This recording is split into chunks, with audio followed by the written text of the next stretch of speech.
Hi, and welcome to episode 179 of the Mighty Whites podcast. I'm Jack, as always, joined by Casey. Now That was shit, wasn't it? Yeah. It wasn't fun, was it? No, we'll go straight into it because it starts with the starting lineup. Obviously, we got beat 2-0 at Leicester. Who did they eventually have a second shot on target? I'm just going to look at that now. But I think it was one shot on target, 2 goals, which is five shots all game, 1 shot on target. And we lost 2-0. That's very Leeds United. Right, starting lineup. Firpo for Strauch.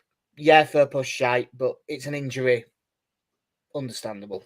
And there's no other left backs. Yeah. And Bamford for Rodrigo. Fair enough. I get that he maybe doesn't want to play Cooper 3 times in a week. But bringing Llorente in to play left centre-back, so you've then changed the entire left side of your defence instead of just one of the two of them, just seemed like a really silly thing to do. And everyone was saying it before the game. Yeah, and especially when you see that Liam Cooper comes on and plays half a game, it then just makes you think, well, why don't you just start him and then then bring him off at half time, bring him off after an hour. When we when we were a bit more settled and stuff, it definitely make more sense. I didn't understand, and I don't even think Llorente was awful or anything. To be honest, it was a bit Llorente about things. He dribbled the ball out for a corner for no reason at one point, but it was okay. And the one, obviously, I don't mind him doing this because I like Somerville, and I think looking at the players on that pitch, it was one of the better ones. But it's not saying a great deal. But bringing Somerville in for Harrison seemed like a bit of a desperation call. Again, I understand that players like him, Greenwood, Gelhardt, Nonto probably do need to be getting more minutes. The fact you've just come off your best performance of the season and you're reshuffling your attacking line, which in the second half of that Arsenal game did an excellent job pressing Arsenal and winning the ball high up the pitch. And then again, why have we thought, well, best change that then? Yeah, why is now the time? If he'd have done it 2 weeks ago, well, we had the big gap in games, but if he'd done it before the Arsenal game, it'd have made more sense. I was so sure of what that front four would be that when I first saw the team news, I didn't even notice that Somerville was in. Because I just assumed Somerville's the picture as well, with him on the pitch with his headphones on. Yeah, but I just thought, well, this will be the front four will be the front four that everyone's expecting, and then when it wasn't, I was really surprised. Yeah, and the annoying thing is, ultimately, those two coming in were probably the best of the players in those positions.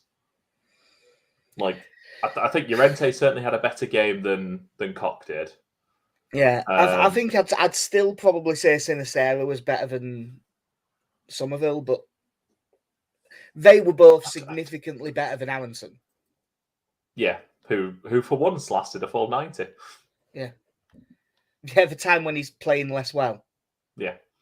It was so typical of Leeds, this. That first goal. The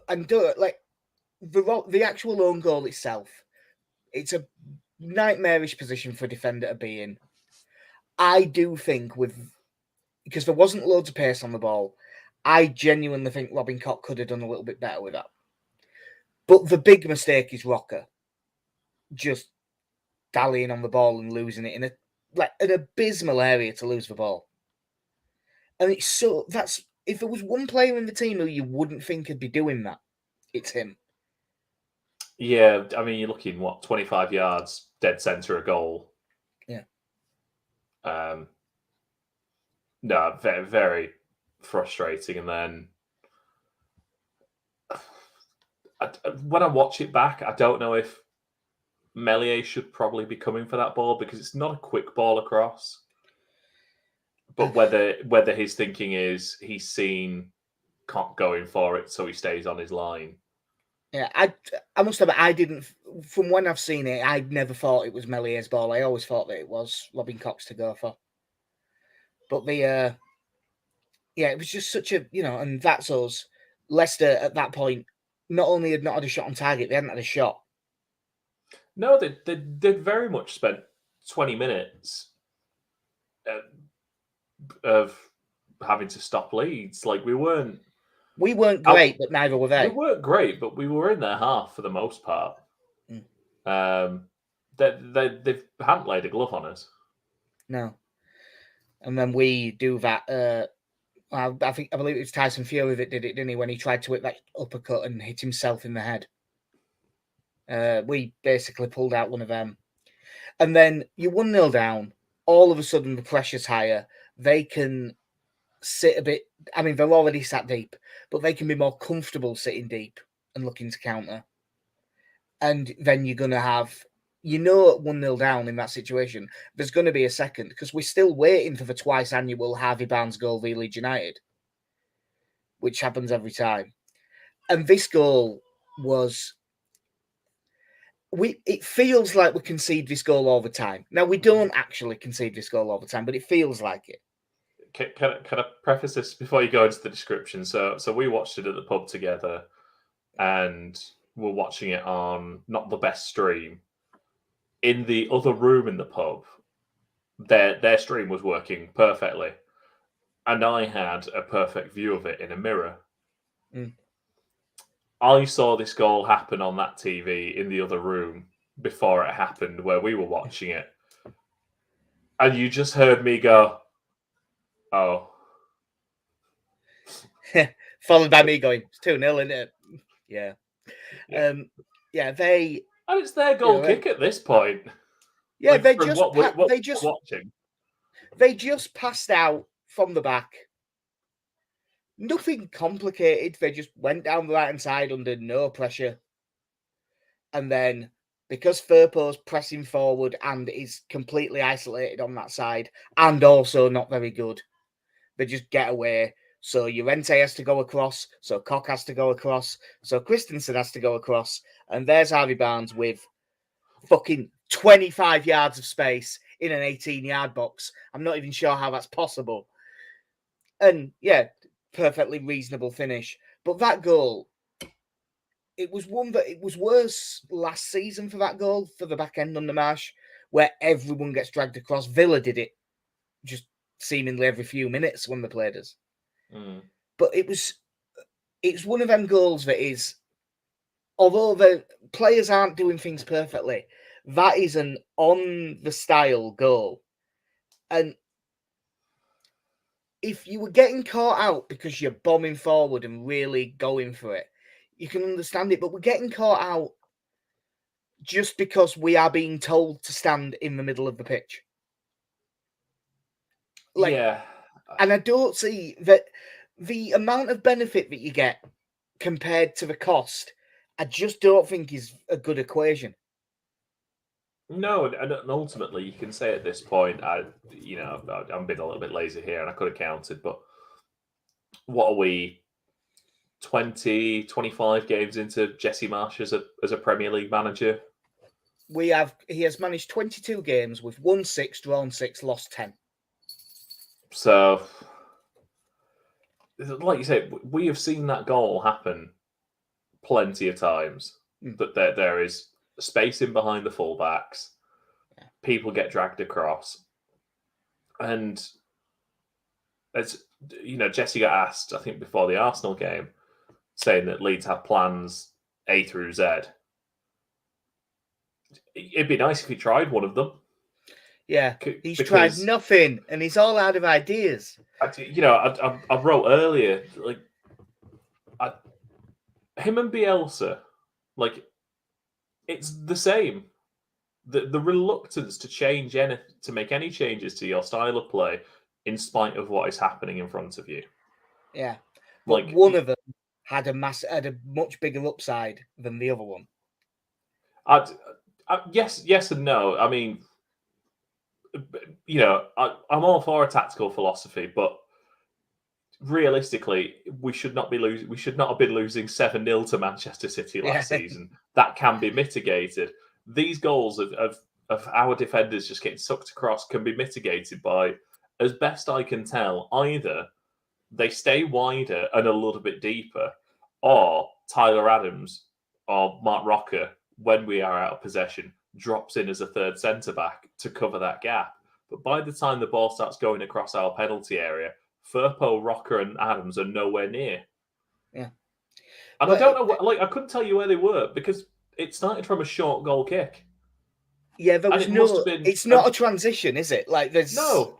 I don't know where they were. And the daft thing is that when we are going forward and Christensen and Firpo move up, Rocker or Adams do drop in as a third centre back at times. But then when we're out of possession, it just seems to be this situation of just someone gets dragged out of position, and then everyone moves across, and there doesn't seem to be any resolution to that. No, I've never been convinced by the style of play and everything at all, basically since he took over. But when I watched it, like that game last night, if the XG was like 1.3, 1.4 Leeds to 0.4 for them or something. Theirs was much lower than ours. But did we actually have a good, like what you call a good clear-cut chance? Sinisterra hit the bar, but that's not a clear-cut chance. It's outside the box with a defender in front of it. Somerville probably has the best chance when he runs in on the right-hand side of the penalty area and hits it, and Danny Ward has to tip it over. Yeah, and he also had the one where he was coming inside from the left and tried to curl it round the defender and curled it wide. Yeah. We had some chances, but not... we didn't have a chance like that Harvey Barnes chance. No, 14 shots, 2 on target, and one. I think the second one of those is the Mateus Click effort at the end. That was a very comfortable save for Danny Ward. Yeah. Now that 14 shots and only 2 of them being on target, that one I'm not. That's not on Marsch. That's just poor play. You should hit the target more than that. There's just no way around that. But that's one of the things I've been realizing lately. I don't think in this style of play we can create good chances consistently. We can. Sometimes it'll work, like against Arsenal. We created. I mean, there's the penalty, but there's also a couple of one-on-ones. I'd say that we created actual good chances. But in this game, for all that we did have plenty at ball and we did get into some decent positions, did we ever actually look like we were going to score? No. And certainly second half, the best you could really say is I think we put a couple of good crosses into good areas. Rodrigo when he came on, he put in one really good one. Yeah. That someone should have been getting to. But at that point, was he the one playing centre forward? I can't remember if he was centre forward or if he was 10 or he ended up on the left wing. Yeah. I don't know. I wrote today that this is Rodrigo's third season here now, and I still don't think anyone knows what to do with it. No, because he just doesn't suit. No, he is technically a very good footballer in the right system, but he's played now under 2 managers whose style of play is to press high and quickly, and that's not what he does at all. Now, I'm just looking at it. So we get to half time. We're 2-0 down. The change, he brings on Cooper Furcock, which moves Llorente over to the right hand side, which did help a little bit. It wasn't great, but it did. And then Aronson dropped into a deep centre mid because Rodrigo came on to play sort of nearly up with Bamford. Aronson playing as a deep centre mid, I don't think worked at all. I would argue that yesterday Aronson didn't work at all. Fair. And again, like, God, he spent a lot of time laying on floor, didn't he, in this game? yeah, I think it very much was a glass shattering moment when that guy behind us kept shouting, "You spend far too much time on the floor," and you were just looking, going, "He does though. He does." I haven't particularly noticed it in other games, but he did yesterday. But that's another thing. Aronson, very good game against Arsenal. Why are we moving him from the right to play him down the middle? Like, yeah, it's some weird decision making. It just doesn't make any sense. But when I think that, and I've said this on a few podcasts recently, I think that for the majority of the time, there's been exceptions. Like Wolves on opening day was one for certain. I think Marsch consistently makes subs that makes the team worse, or at the very least doesn't improve anything. As I say, we've had it a few times with this. Don't know how to change a game, but I really do think that is one of his biggest weaknesses. If what he's doing is working, like if we're 1-0 up, he probably will do the right thing. Unless he panics and goes to a back five with like half an hour left or something, like he has done a couple of times. But when we're 1-0 down, I have no faith that we're going to get back into it. I know the change was the last change was forced with Firpo. It looked like he'd gone off injured, and today has been featured on a Jet2 flight. So I don't know if he's injured again. I don't know if you've seen that, by the way. I did see that picture, but I didn't look at what it actually was. And I just looked and just thought, I love Mateusz Klich, and I do think he still has something to offer at this point in his career. But I couldn't help but just look at Sam Greenwood and think he would be so much better in our midfield than Mateusz Klich, even if it's for the last 5 minutes. Well, I mean, if you're going to bring Rodrigo on and drop Aronson into centre mid, would we probably have been better off if you're going to take Rocker off after 45 minutes, just bringing Greenwood on in the first place? Yeah. Or bringing Klich on then to play in the midfield too. Which I'm not keen on him playing that deep, to be honest, but it made more sense for Aronson. And it's just really funny that in what turned out to be our biggest game our most important game since we've been promoted again, he looked at that Brentford away game on the last day of the season and went, yeah, Sam Greenwood. Yeah, Joe Gelhardt, get him in. Well, I'm guessing that Bamford may have at least been involved if he wouldn't have got COVID.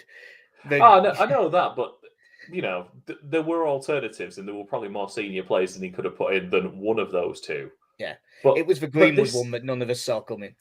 But this season, like, neither one of them's getting any significant game time. No. So yeah, there's very little actual game stuff to talk about, because other than there was a couple of yellows he should have given that he didn't. Like, the ref was fine. There was nothing like that. We didn't get screwed out of anything. We just weren't good enough and we got beat. The story is more Marsch himself, because it sort of happened a little bit when we got battered by Villa. It happened a bit for the Brighton game before Brentford. But last night, the crowd fully turned on him. Singing "What the fuck is going on" when he was taking Sinisterra off, which I think is a fair enough comment, because he was probably his most dangerous outlet. I mean, just on pure ability, I think he probably is our best player. Yeah, and if you're losing, taking him off, it would have been like subbing Rafinha last season in a game when you're still in a position where you could have got back into it, where you just look and go, like, he might not be playing well, but he's the one that if anyone's going to produce that one moment that's going to open up a chance, it's him. Yeah, and when he went off, it's not like we were 2-0 down and there was 4 minutes left. There was still, with stoppage time, 20 minutes left. There was still time for something to happen. But yeah, there was that. And then as soon as it finished, Jesse Marsch is a manager will go out onto the pitch and fist bump and celebrate a 4-0 defeat because the crowd's been there. And then he just turned, walked straight down the tunnel, didn't even look at the away fans, just fucked off. Now, he has apologised for that afterwards, saying, I was just thinking about Sunday. But I think he knew that having to face up to that wasn't going to be fun, and I don't think he wanted to do it. Which, in and of itself, isn't even that big an issue. It's just that if a major part of him as a manager is being a good talker and sort of fronting up and giving that illusion of confidence almost, even if you don't have it. So it was sort of the mask slipping a little bit. The actual quotes weren't too bad, but it was very, look, the crowd can think what they want to think. It wasn't exactly a staunch defense of himself or anything like that. We've gone through before that, like, the 6 wins, in the Premier League for Jesse Marsch. When you think back through them, Gellhart last-minute winner v Norwich. So there's a bit of luck there, but we were the better side and we did deserve to win.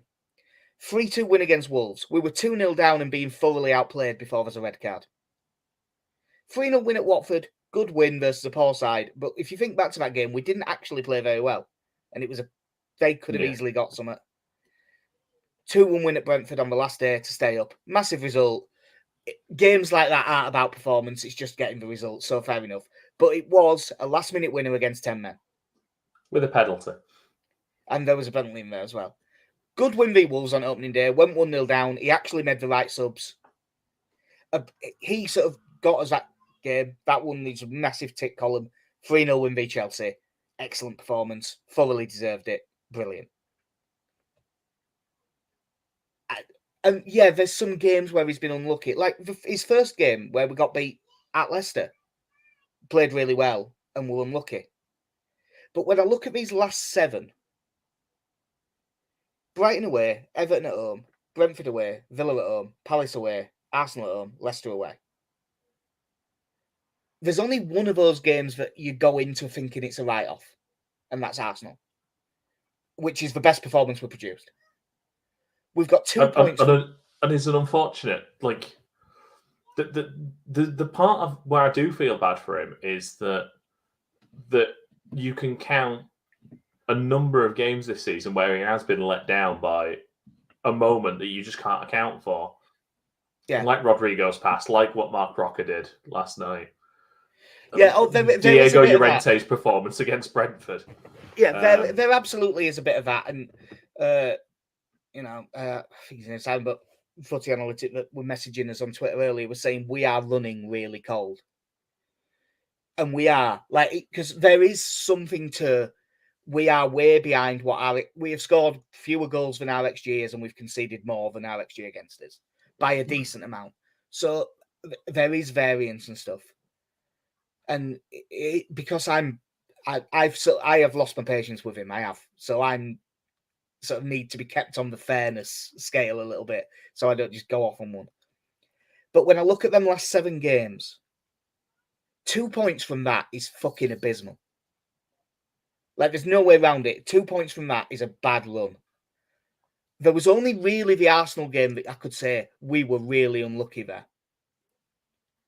We maybe could have got more in a couple of them, but I couldn't say they were really unlucky, except Arsenal. And the thing is, our start to the season, I said this before the first game of the season, we have a really kind, nice start to the season this season, and we have to take advantage of it. I mean, we have played basically a load of teams that aren't that great, and we have 9 points from 10 games and we're 16th. Yeah. Like, when you look at the Forest game got called off, and we're bottom, but 19th Leicester played them, 18th Wolves played them, 17th Villa played them, 15th Everton played them, 14th Southampton played them.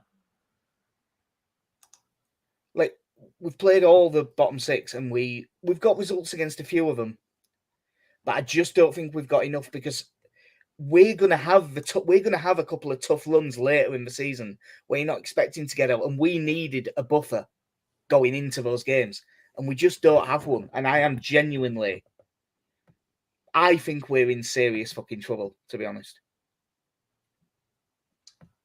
Yeah, I'm not as down on him as you are. As probably No, but I think that's been true since the day he was appointed. If I'm being honest, like again, I've always said I liked one very much as a person. I like Jesse Marsch, but I go back to what I said about him and Bielsa, that with Bielsa he had a lot of credit in the bank to back up this idea of, no, this is how I play, this is how we will play. Jesse Marsch does not have that. As good as it was that he kept us up, so ultimately that was the right decision to hire him. Yeah, and I'm just going to say this because when I use that sentence, people say it to me all the time. There's a lot of people who say he didn't keep us up, we stayed up.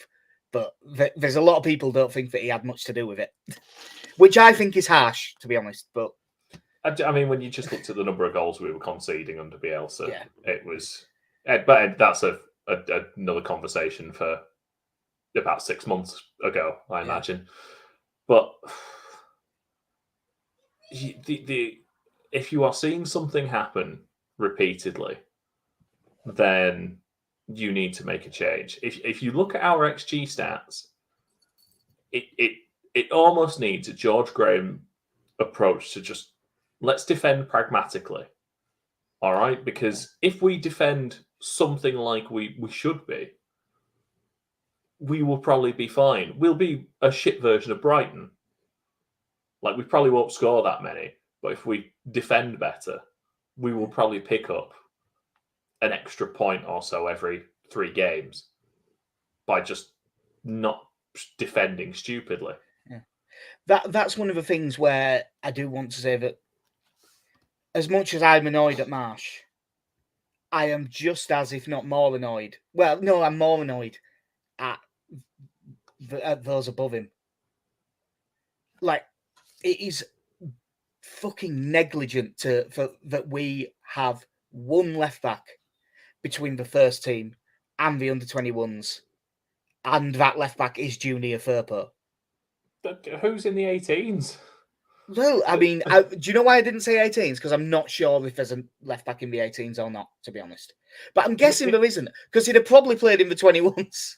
Like, so far this season, when you're looking at, Keenan Carroll's played as a fullback for us. Is it Spencer Morton's played? Morton Spencer, sorry. He's been playing centre back. Which again is a bit mad. Yeah, Charlie Allen has played left back. Alfie McCalmont has played left back. Charlie Allen's very much an attacker. Yeah, it's just he's just not a left back at all. Yeah. And we are on top of that. Bamford, I said, play him every week, because if we can get him going, that would be. I honestly think if we could get him going, that will be enough to make us okay. Yeah. But the fact that we didn't sign another player of that type, when everyone could see that you need another player like him when he's been injured for 16 months. And you look at the players we brought in, and like, on paper, Nonto is a good signing. He's a young attacking player who's already a full international for Italy. Yeah, he is not the player we needed. No, for a team might be in 2 years. For a team that is trying to play narrow like we are, we're hell bent on signing wingers and players that can play wide. God knows why. We've got those players. Like, as an investment, he will be a great investment, I imagine. But Christ, could we not have signed? Could we not have? At this point, I would settle for Che Adams. I would settle for, like, I don't know. There's a list of players that that's ultimately, by the way, that's ultimately why I come down on the side that I do. Because I look at this squad and I think, if we had a coach that was playing in a different way and playing with width, I think that this squad would produce better performances. I'm not saying it'd be great. I don't think we'd suddenly be 8th or something. But with the squad we've got, I think we would be better if we played wide. And as long as we're not, I don't think we're not gonna create enough chances, I don't think. And that's what I think ultimately is gonna do for Marsch. And it isn't real. That bit isn't really his fault. Because he said how he was going to play. And if Orta just kept buying players that... I mean, we bought some players that suit. Obviously, Aronson suits. Adams, absolutely. But I just don't think it's going to work. No. And God, that game on Sunday. If we don't perform in that game, I think it could get ugly. Yeah, I mean, this is what I was saying before about, you know, we spoke last time about whether Leicester was a must-win game. And my concern was if you don't win that, that Ellen Road becomes a very anxious place. Yeah. I think based off that performance and that result last night, I think it becomes an angry place. Yeah, you'd better start well. Like, first 10 minutes, you better be good. I mean, because I said that Leicester was must not lose, didn't I? And we did. Yeah. Basically, there's two questions out of this. First one isn't personal. If we don't beat Fulham, does Jesse Marsch get sacked? I don't think so. For what it's worth, I think if we lose to Fulham, he definitely does. If we draw, it probably makes the World Cup. And then we'll see what happens. I think I come down on it being... I think he makes it to the World Cup anyway. Right. Whether he's here after the World Cup or not, I don't know. But yeah. Okay. Well, as I say, I think if we lose, he'll get sacked immediately. But if we draw, we'll probably hang on.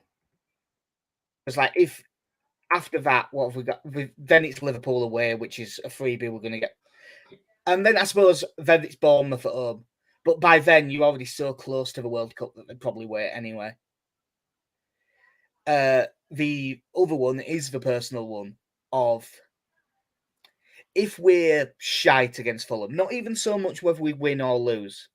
If we just don't turn in a performance and we're crap, would you get rid?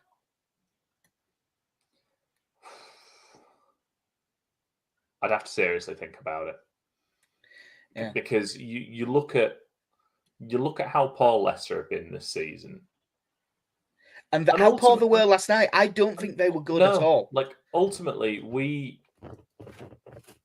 I don't think this department, outside of taking the chances they were presented. Well, chance they were presented.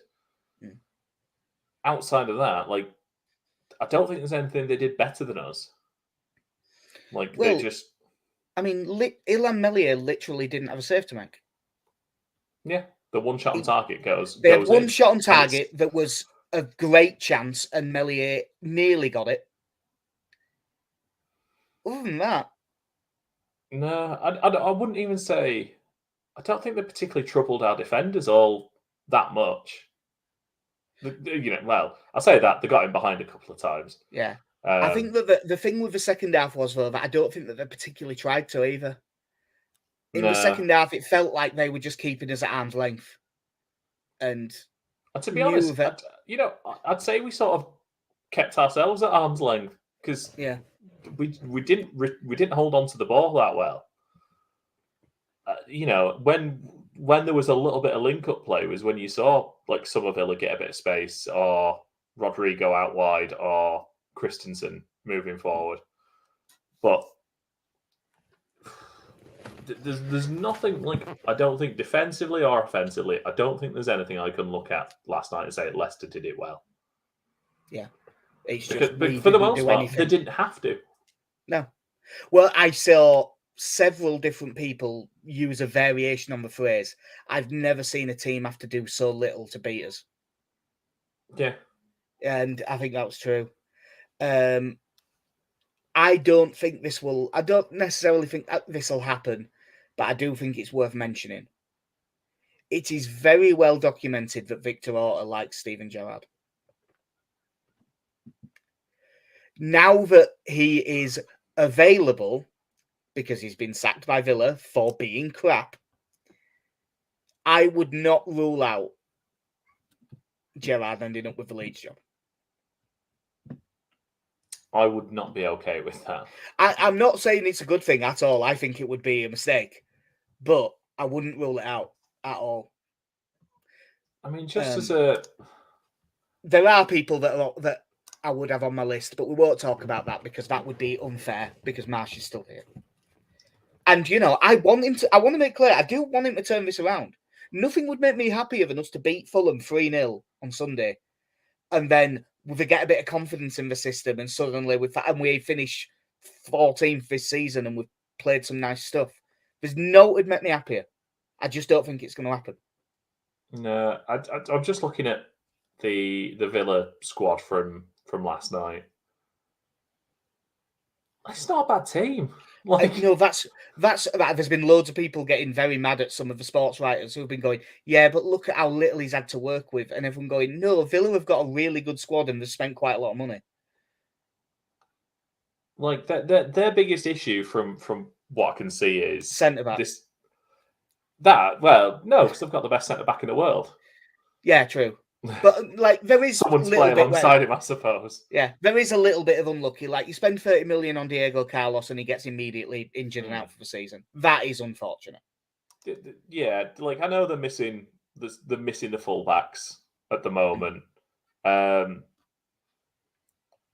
fact I'm looking at that team, especially playing Fulham, and they've got both Buendia and Coutinho on the bench because they're trying to persevere with Ollie Watkins and Danny Ings in the same team, which they don't seem to be able to make work. No. Coutinho will be on a shed load of money as well. And, I know he'll go down as I can't remember how much they actually signed him for in the end. Oh, not a great deal in terms of the player they're getting. But his wages will be enormous. I dare say he's their top earner. Yeah. So Steven Gerrard sacked after a 3-0 defeat at Fulham. So on Sunday, Leeds play Fulham. Fulham and ninth. The side, again, on paper, Leeds' side is better than theirs. But it's so far from being that simple. Obviously, American Jay Leno in goal is he's a decent keeper. They've had a very interesting back four recently because this is where I think you can get them because they've been playing Issa Diop and Tim Ream at centre back, and I've been on the record for years that I don't rate Tim Ream at all. I'm amazed he's still in the Premier League. Anthony Robinson at left back is a good left back, and the last 3 games they've played Bobby Reid at right back, who was a striker 2.5 years ago. Who scored a load of goals. What the championship top scorer one year? It's Charlie Allen. Yeah. That's Charlie Allen's career path. Yeah. So you would think Sinistera / Harrison running at Bobby Reid. That's an opening. Harrison Reid and João Palhinha look like a very good midfield too. That Palhinha looks like a hell of a player. They're assigned. Probably Neeskens Cabano and Willian out wide because they can't play Dan James, so they're low on options. He was also on the bench. He was on bench for that one anyway, but he won't be involved at all for this one, obviously. Andres Pereira at 10, bit inconsistent but very talented, and Mitrovic, who appears to be Championship Mitrovic in the Premier League. Yeah, I have terrible dreams of Mitrovic suckering Liam Cooper into dragging him down in the penalty area here. Oh, that's not a bad shout, actually. A penalty from a cross. Yeah. And he just... Yeah, I could see that. He's got previous. Leeds have to win this game. There's no way around it. They just have to win. Yeah. The worst part is if we'd have won last night, we'd be 13th. Yeah. And you'd think, you know what? fine. I know it's you know, I know you're still only a few points away from the relegation zone, but you're putting teams in between you. Yeah. Well, there's been a few of them. Like, I still think throwing away that 2-0 lead at Southampton is one that could haunt us the entire season. It was a really silly thing to do. It does sound like Strauch's fit for this, which is massive. Because, yeah, he might not be a left back, but he's our best left back by a mile. I did see someone saying that if Strauch gets injured again, just play Christensen at right back and Ayling at left back. And I know it's not his, but I was just like, with the option. I think I might do it the other way. Yeah, either way, just stick. I mean, God, if it's Firpo again, you want to play Somerville, fine, play Harrison at left back. Just don't play Firpo again. Like, I'm done. So Strauch will be back in for Firpo. You would think Cooper will start ahead of Llorente. Do you think that it will just be the team that everyone expects? Mellier, Christensen, Koch, Cooper, Strauch, Adams, Rocker, Sinistera, Harrison, Bamford. It probably should be, in spite of the fact that I think that would be a little bit harsh on Somerville. But yeah, that's what it should be. Do you think he might do, because he's shown a bit of a tendency to throw one in this last couple of games? Do you think there's anything he might do like that? Like, do you think suddenly we've been making silly mistakes and suddenly clicks in there? No, because I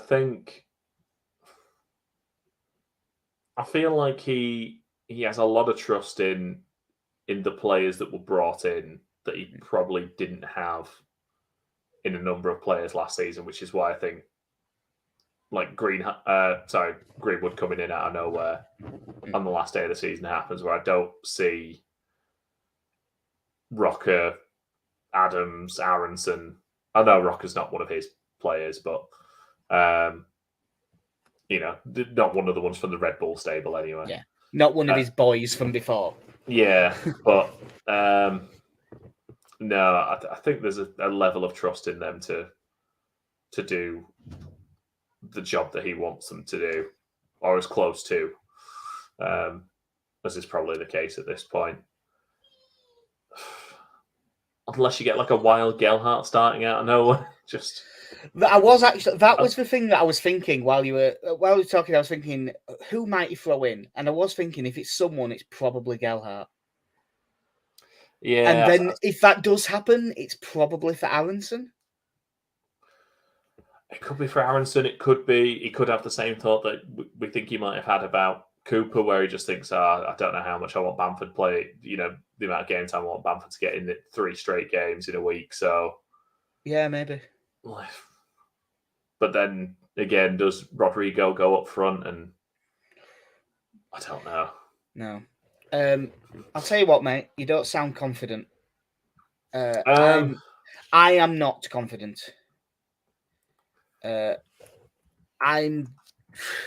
We have to win this. We just have to. But I've got this game down as 1-1. You know what? I'm gonna stay optimistic, and I'm gonna say we win 2-1. I want to go back to classic Jesse 94th minute winner. Yeah. So you're going 2-1 win and 1-0. I've also gone very simple for my bet. Draw 11-4. I always forget to actually look at these. I was just checking to see if there was a market on to concede a penalty.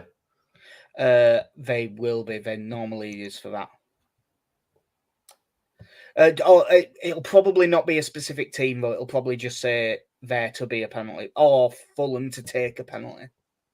Yeah, I was kind of more, and this isn't a dig at Liam Cooper, to be honest, for his performances, but for what it's worth, Fulham to take a penalty is 4-1. I'll go with that. I'll have that. Oh, so Fulham pen 4-1. Yeah, I really hope that you're right and we win this game, because you don't win this game and there's some trouble. There's a lot of trouble. Yeah. Yeah. And the difference, as I say, the difference between this time and all the others is just the mood of the fan base with it. Other times when I've not been pleased with what Marsch is doing, there's been a lot more pushback than there was this time. And I was sort of hoping to get a lot more than I did. Because I was like, no, because like, don't go, I was harsher on him yesterday than I was today, because yesterday I'd had a few beers. So you're a bit less filtered and you just say stuff without, if you've got a sentence that in your head has a caveat, you don't put the caveat in the tweet when you've had a beer. But I just don't see how it's going to work, unfortunately. But prove me wrong, Jesse, please. I'm dying for you to prove me wrong. All right, Chris Benoit. Yeah, I was waiting for that. Is there else that we need to do before getting away? Pray. I don't know. Well, yeah, that would be very in keeping with our new Americanness, wouldn't it? Yeah.